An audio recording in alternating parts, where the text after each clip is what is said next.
Hello, it's another good morning and good Sunday. So ngayon ay live na po ni Sir Well later 7:50 p.m. AM ulit. Hello, it's another Sunday morning. Yan. Later ay live na po ni Sir Well Lipat 7:15 AM. Inaanyahan ko po kayo makinig sa salita ng Diyos, ano, mga Bible scriptures po ang mga binibigay sa atin na aral ni Sir Well Lipat, puro po based sa Bible. So yan ha, makinig po kayo 7:15 AM para na rin po tayong nakinig ng misa.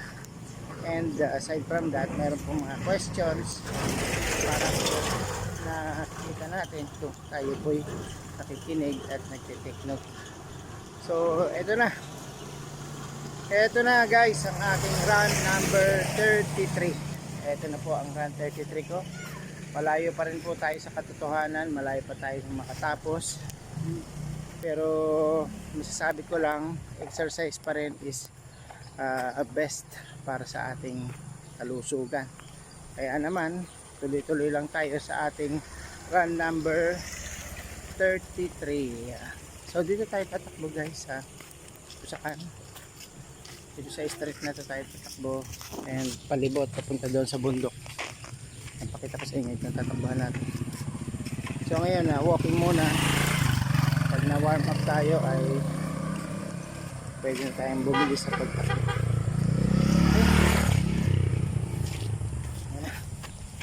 Start na natin.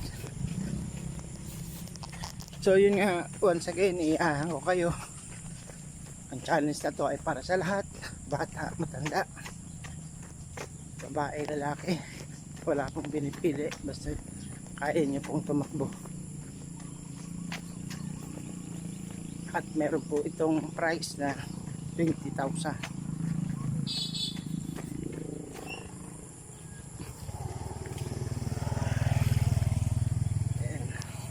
Okay,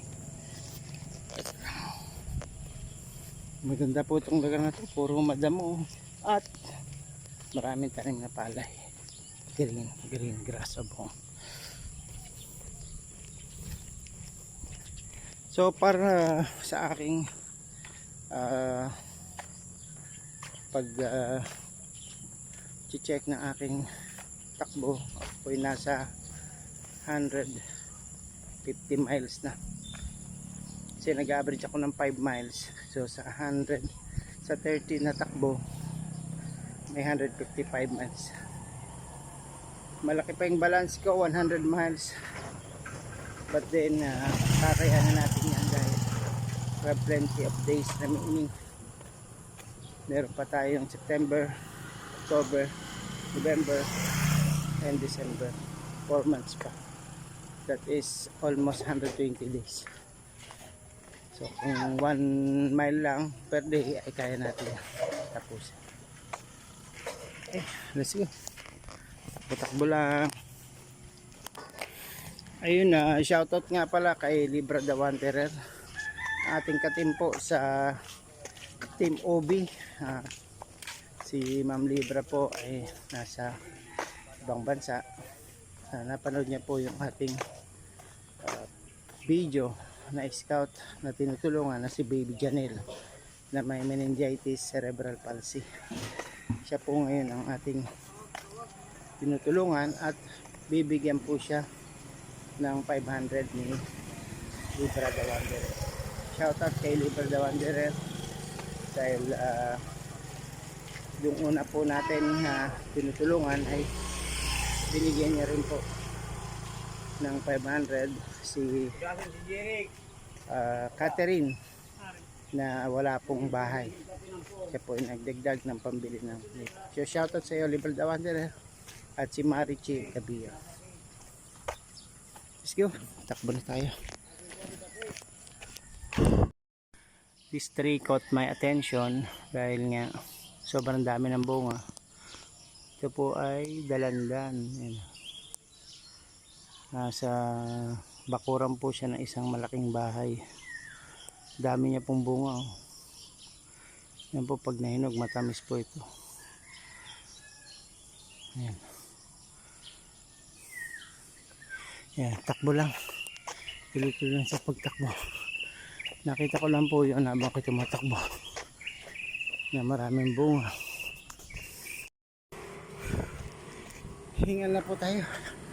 Tumatakbo na po tayo dito sa may highway. Pitas tayo nito.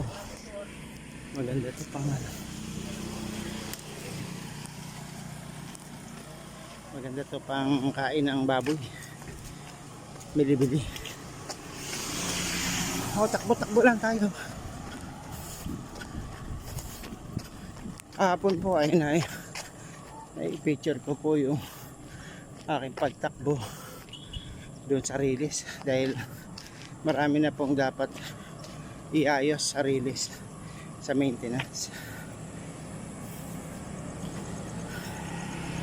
Hingal po tayo sa highway. Medyo mainit na, tumataas na yung araw pero kakayanan natin.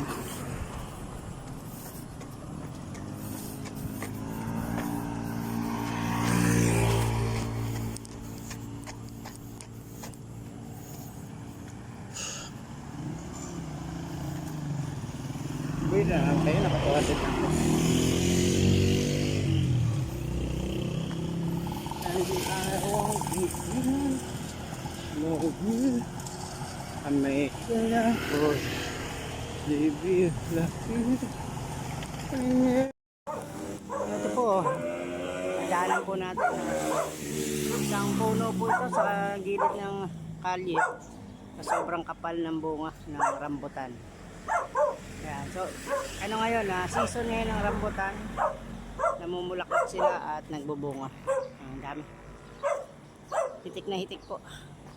So abundant, tinatawag na abundant po ang bunga ng rambutan na ito. Sa mataas madami din. Ayan, matatamis po yan yung rambutan niya. Tapos sa gilid din po ng kalye, ito daming saging. Abundant din po yung saging dito. At saka saging ulit. So ang dami. Nakakalibang pong magtakbo, maglakad, mag-video. Ang dami po na nakikita natin prutas dito sa Bao, Camarines Sur po ay probinsya. Marami pa pong bakanting lote. Yun po ay sinasamantala upang gamitin sa kayo sa pagtatanim. Kita nyo, dami. Ayan, sagingan. Yan, may makasalubong po tayong kambing. Sungay po yan. Magnanay na kambing. Magnanay po yung kambing.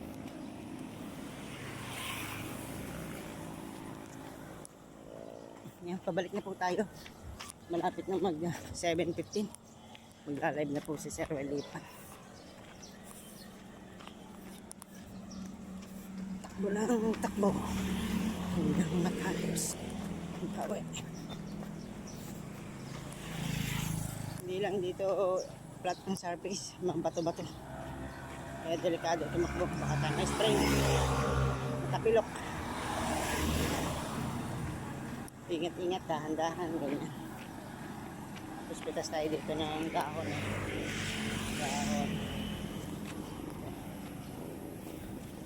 Pitas tayo ng dahon ng bili-bili. Pagkain po ito ng kambing tsaka ng baboy.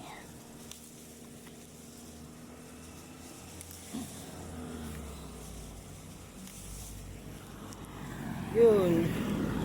Panggulay na tayo. Ayan. Pagkain ng baboy. Pwedeng tao, pwedeng baboy, pwedeng pato. Ito yung lubi-lubi.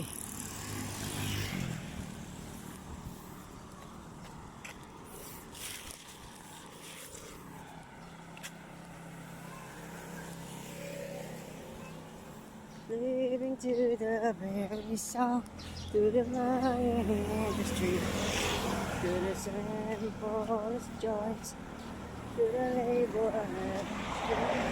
Ito po yan, oh, pag nagtatalbos, lubi-lubi, kukunin.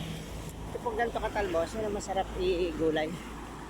Masarap po i-gulay yan. Mga ganitong talbos. Yan. Pwede yan gulay. Ito magulang na yan. Matigas na yan kain. Ito po oval po ito. Pwede tayong tumakbo dito sa school. Lagyan muna natin dito itong dahon. Tapos takbo tayo dito. Nalagay ko muna yung dahon. Takbo tayo dito sa oval. Marami dito nag-exercise. Ito po ay loob ng Baaw Central School. Marami dito nagbabike. Nag-jogging.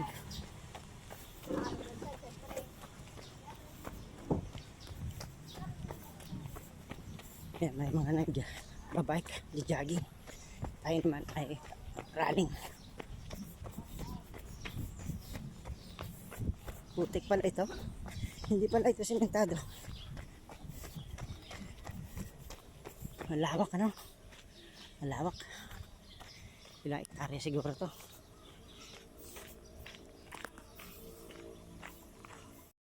Ito po pakita ko sa inyo.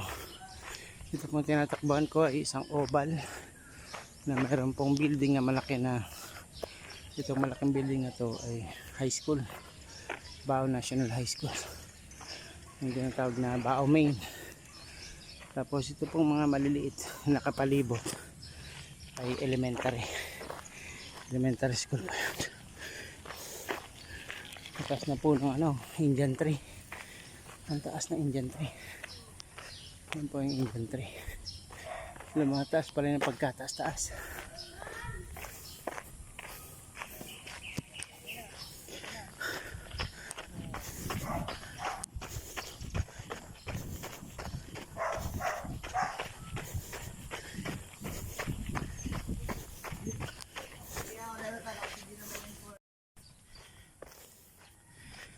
Hingal po tayo. Nakaisang lap na po ako dito sa oval ng Baaw National High School. Nandito po sa unahan ko ay nagwa-walking. Kasama po yung kanilang pet na may shoes. May shoes po yung pet.